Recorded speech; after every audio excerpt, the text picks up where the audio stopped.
Greg here with a good gotcha question to neutralize a Fukushima fearmonger and the trolls associated with them.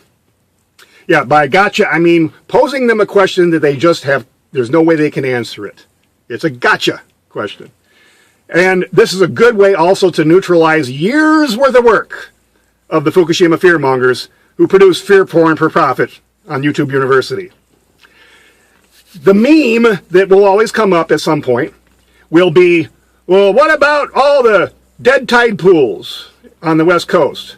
What about all the beaching of whales and dolphins or so on, of the various marine life? Or what about the mass die-offs of marine life? What about? They come up with that. Since there's no radiation in the air to be detected, they have to come up with the water because there is a little bit of leak in the water, and so that's what we got to go with. Got to use what you have, right?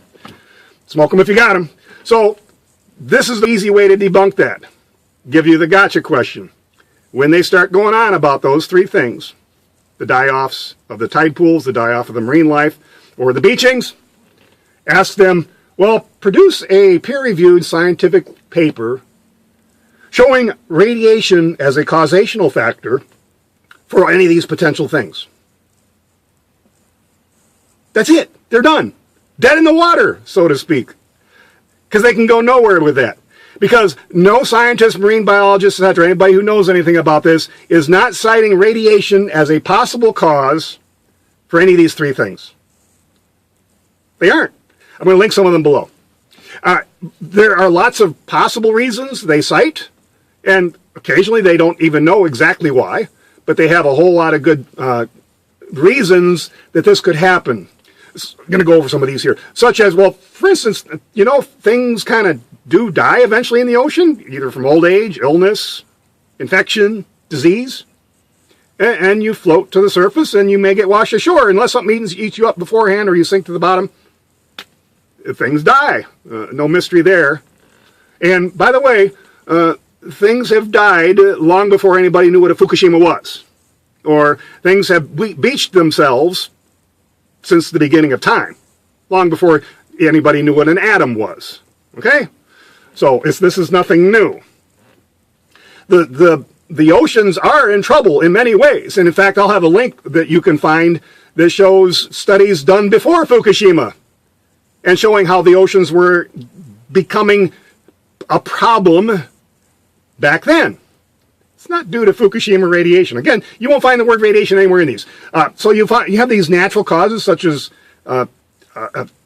starvation, disease, injury, infection, death. Simple.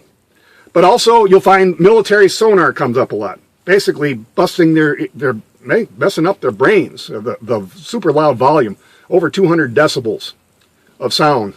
So you also find trauma, like strikes from ships, for instance, propellers of ships.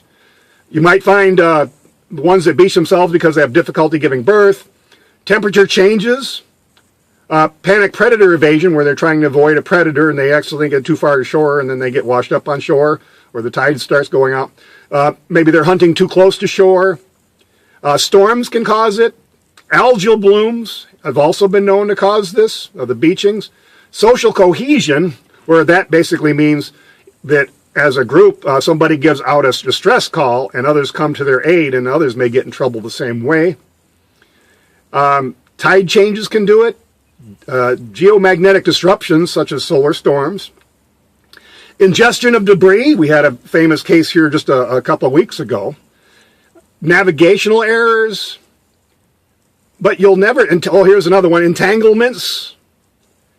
But never will you find the word radiation in all those scientific studies. You just don't. So pose that question to them when they insist how bad Fukushima is. Because these things are happening, but the word radiation or the word Fukushima never appear anywhere in there, in these scientific papers. Find one. Prove me wrong. A real scientific paper, not one on YouTube University. Gotcha. I have about, at this point in time, about 20 very much alive tide pool videos. And by the way, tide pools, the causations of those are usually because of CO2 changes, increased CO2, or temperature changes. And frankly, every single tide that comes in could change the situation. So thanks for watching. The link will be right here to where you can see this other channel, where I've got basically a whole channel dealing with these Fukushima fearmongers. Thanks for watching.